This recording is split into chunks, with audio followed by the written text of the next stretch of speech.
Halo guys, selamat datang di channel Randomnesia. Tanpa basa-basi, ini adalah episode pertama dari novel panjang Renegade Immortal berjudul episode 1 Bayangan Dendam di Tanah Jauh. Angin musim gugur menyusup di antara lembah-lembah yang membelah daratan luas negara Jauh. Daun-daun kuning berguguran berputar dalam tarian menyedihkan sebelum jatuh membusuk ke tanah yang retak dan kehausan. Di kejauhan, samar terlihat sekumpulan bangunan batu tua beratap hijau giok yang pudar dimakan waktu. Itulah Desa Heng, tempat asal Wang Lin, pemuda yang kelak namanya akan mengguncang langit dan menggetarkan dunia kultivasi. Di dalam rumah kayu sederhana di ujung desa, duduk seorang pemuda kurus dengan rambut hitam panjang yang diikat sembarangan. Matanya tajam namun menyimpan kesedihan dan kehampaan. Ia bernama Wang Lin, anak tunggal dari pasangan petani tua yang sederhana. Tidak ada yang istimewa dari dirinya. Setidaknya itulah yang dipercaya semua orang di desanya dan bahkan dirinya sendiri. Namun di balik tatapan diamnya tersimpan bara dari ketidakadilan, bara dari harapan yang tak kunjung datang, dan bara dari keinginan untuk melampaui batasnya sebagai manusia biasa. Awal mimpi hari itu, langit tampak lebih cerah dari biasanya. Desa Heng diliputi kegembiraan karena dari kejauhan terdengar dentang lonceng dari kaki Gunung Heng Yue. Sebuah kereta awan turun perlahan dikelilingi oleh kabut spiritual yang harum dan suci. Sekte Heng Yue, salah satu sekte kultivasi di negara Jauh, datang untuk memilih murid luar. Orang-orang berhamburan ke alun-alun kecil, anak-anak muda berdiri tegak membusungkan dada, orang tua mereka berdoa dalam hati berharap anak mereka bisa terpilih dan mengangkat derajat keluarga.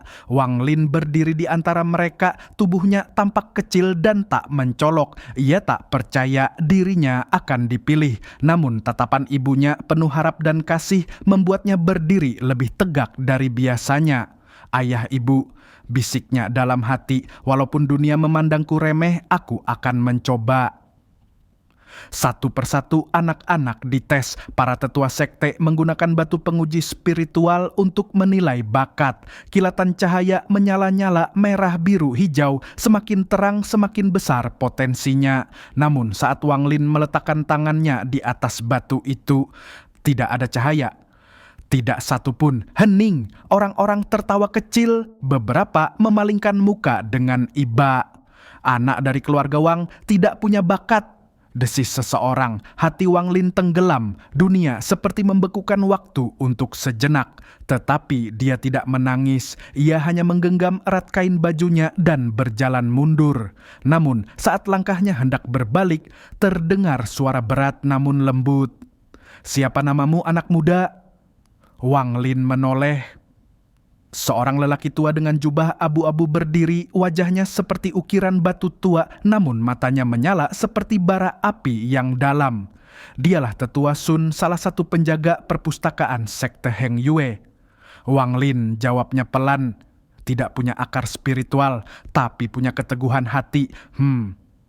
Sang tetua mengangguk perlahan. Bakat bukan segalanya. Kadang dunia lupa bahwa batu permata terpendam butuh tekanan besar untuk terbentuk. Dan hari itu, atas permintaan pribadi tetua Sun, Wang Lin diizinkan masuk sekte meski hanya sebagai murid luar. Jalan yang tidak adil hidup sebagai murid luar sangatlah keras. Mereka harus membersihkan aula, memotong kayu, memasak makanan untuk para murid inti. Tidak ada pelajaran kultivasi, tidak ada teknik, hanya kerja dan diam. Tapi Wang Lin tidak mengeluh. Malam hari, saat yang lain tertidur, ia mencuri waktu membaca kitab-kitab tua di gudang. Ia menyalin tiap lembar dengan tangan, menyimpan tiap huruf dalam pikirannya yang tajam. Waktu berlalu dan hatinya mulai terbentuk. Ia menyadari bahwa dunia kultivasi bukanlah dunia penuh keadilan. Di sana hanya yang kuat yang didengar. Hukum yang berlaku bukanlah kasih sayang, melainkan kekuasaan. Namun ketidakadilan itu bukan alasan untuk berhenti. Justru disitulah jalan itu dimulai. Penemuan dalam keheningan suatu malam saat ia tengah membersihkan ruang penyimpanan, ia menemukan sebuah gulungan kuno tersembunyi di bawah tumpukan debu. Tidak ada judul, tidak ada penulis, hanya simbol-simbol aneh yang berdenyut samar, seolah gulungan itu hidup. Ia membawa pulang gulungan itu, menyelidikinya diam-diam. Seminggu penuh ia tidak tidur sampai akhirnya pada malam ke-9 sesuatu dalam dirinya pecah. Gelombang hangat menyapu tubuhnya dan matanya terbuka lebar. Ia bisa merasakan.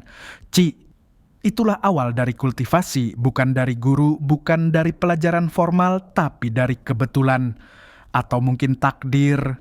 Tubuhnya berubah perlahan, ia mulai mengolah ki secara diam-diam di malam hari, menyembunyikan kemajuan kecilnya dari mata yang mengawasi. Ia tahu jika ketahuan gulungan itu bisa dirampas. Dunia kultivasi kejam bagi mereka yang lemah. Harga sebuah kemajuan, namun kemajuan selalu menuntut harga. Suatu malam saat ia sedang bermeditasi, seorang murid inti bernama Zhou Peng mencurigainya. Ia mengikuti Wang Lin dan memergokinya sedang menyerap qi. Zhou Peng tertawa meremehkan, "Kau pikir dengan sedikit kemajuan kau bisa naik tingkat? Dunia ini bukan untuk orang sepertimu, Wang Lin." Ia menyerang Wang Lin tanpa belas kasihan, menginjak dan menghancurkan batu giok milik Wang Lin. Tubuh Wang Lin terluka parah, tapi dia tidak melawan. Bukan karena takut, tapi karena belum cukup kuat. Saat ia terkapar dengan tubuh berdarah di bawah cahaya bulan, Wang Lin memandang langit malam. Dalam diam, ia bersumpah, "Jika aku harus menjadi iblis demi melindungi harga diriku, maka biarlah begitu." Arah baru. Beberapa hari kemudian, Tetua Sun datang diam-diam. Ia melihat luka Wang Lin, tidak banyak kata yang ia ucapkan, hanya menatap dengan mata dalam, lalu menyerahkan sepotong batu giok misterius. Di dalamnya terdapat catatan rahasia, sebuah teknik kuno yang telah lama dilupakan. Teknik penarikan jiwa, soul snatching art. "Jika dunia menutup pintu padamu," bisik Tetua Sun, "kau harus menciptakan jalanmu sendiri meski berdarah." Hari itu Wang Lin mulai menapaki jalur berbeda. Bukan jalur yang terang, tapi jalur yang hanya mereka yang berani, yang putus asa, yang siap mengorbankan segalanya, berani melaluinya. Dalam sunyi malam di atas tebing dekat sekte Heng Yue, Wang Lin duduk bersila. Angin meniup rambutnya dan aura samar mulai mengalir dari tubuhnya. Dari seorang pemuda desa tanpa bakat, ia kini menatap dunia dengan mata dingin dan hati yang menyala. "Dunia ini akan mengingat namaku walau harus kubakar langit dan menantang dewa." Dan disinilah kisahnya dimulai.